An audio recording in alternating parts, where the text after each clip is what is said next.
collect, and that's why people get rectum cancer and colon cancer from these things.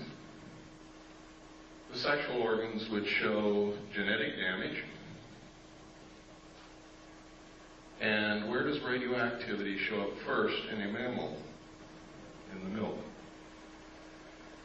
So then we got very interested in where these mutilations occurred, what time of year, which way was the wind blowing, and what was upwind from these locations. And we found in every single instance there was a nuclear site of some kind, a power plant, a weapons base, a weapons storage installation, weapons manufacturing plant, a testing area, missile stockpile, uranium mines, and tailing piles,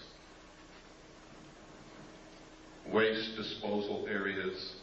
In every single instance were upwind from these sites.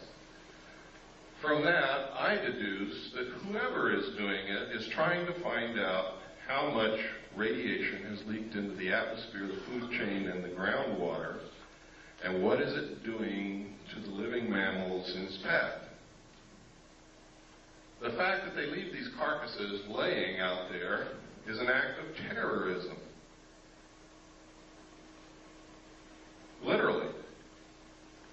I mean, if you want to check for something in these animals, that's fine. But there's no reason why you couldn't take it somewhere else, chop it up, dispose of it, or eat it, or whatever. Why is it being left on the ground? That's an act of terrorism. It's done intentionally to scare people. Why? Maybe to create an alien threat from outer space. Maybe because aliens don't eat beef.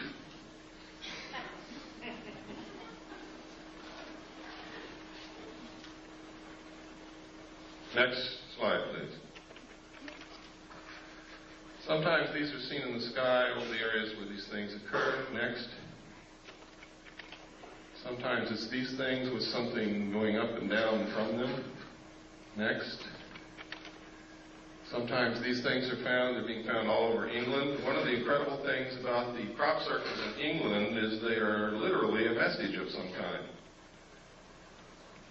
There's a book called The Father of Lies. In the back of that book, it gives an example of the cipher that the secret societies used in ancient times to communicate with their members so that people who were not initiates would not learn the secrets of the society.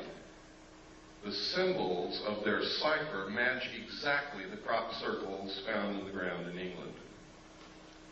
Now, this was by accident that I ran across this. There's a woman in California who lives in Victorville, who is a wonderful woman, discovered this.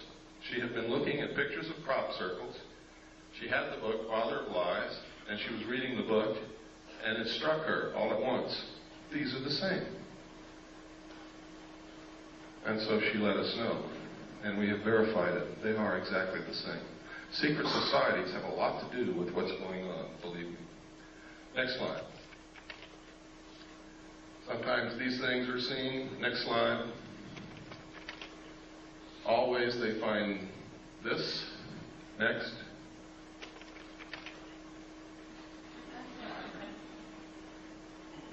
Then we got to wondering, gosh,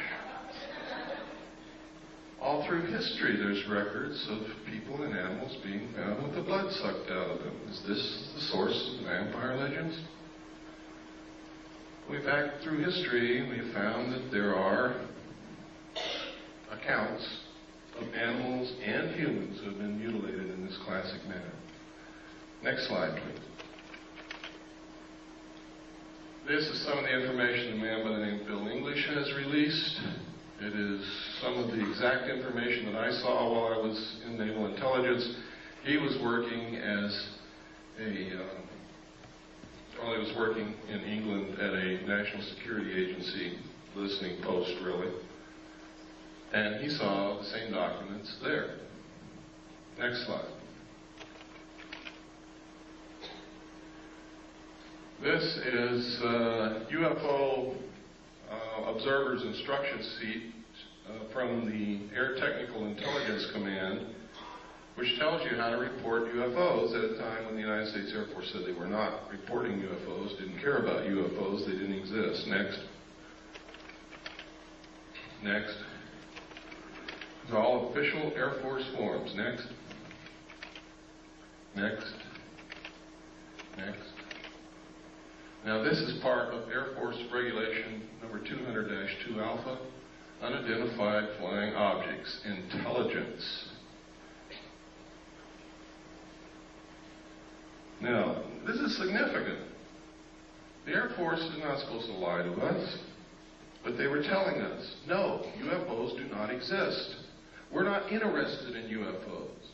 There is no evidence of UFOs. Anybody that says they say a UFO is crazy. We don't care about UFOs. Yet they have written a U.S. Air Force regulation called 200-2.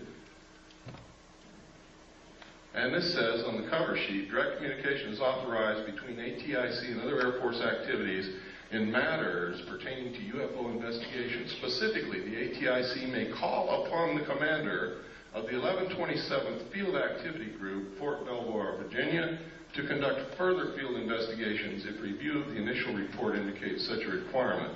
In this event, the headquarters, 1127th U.S. Air Force Field Activity Group, will prepare the final report by order of the Secretary of the Air Force, Thomas D. White, Chief of Staff. Next page. This tells how to report it, what forms to use, identifying information, weather and winds, comments of preparing officer, classification, time and date of sighting, manner of observation. Next. General information. Releasing information. That's funny. Releasing information, it says under here. All information of releases concerning UFOs, regardless of origin or nature, will be released to the public or unofficial persons or organizations by the Office of Information Services Office of the Secretary of the Air Force.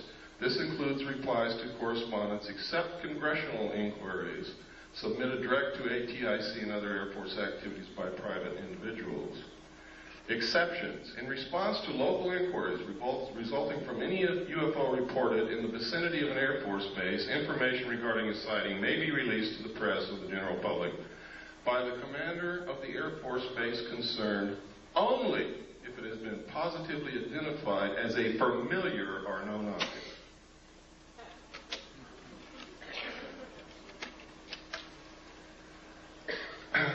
Next, please. And it goes on, but we just don't have the time.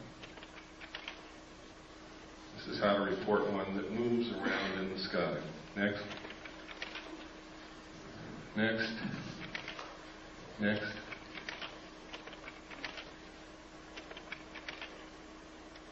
People always ask me, why don't they just fly around the White House?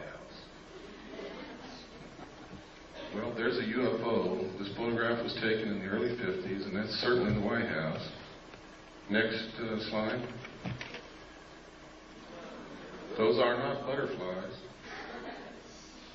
The truth is, in the early 50s, there was extensive UFO activity in the immediate area of the White House on an almost nightly basis over a long period of time. It is in the headlines of the newspapers. Pilots were scrambled in their aircraft to go and get them out of the airspace around the White House because it's prohibited airspace. And every time they would scramble, get in their planes, take off, the UFOs would disappear. The pilots would go back and land, the UFOs would come back. This kept happening night after night after night until the pilots got so disgusted and so frustrated they wouldn't even get in their planes anymore. Next slide. This is another, this is 200-2 identified flying objects UFO. This is the rest of it. Go ahead, next. All Air Force regulations. Next.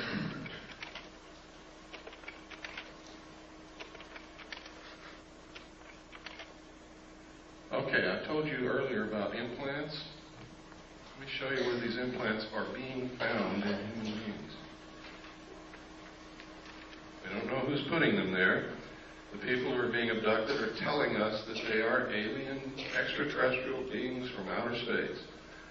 They all tell the same story. They all describe the craft exactly the same. They all describe the beings in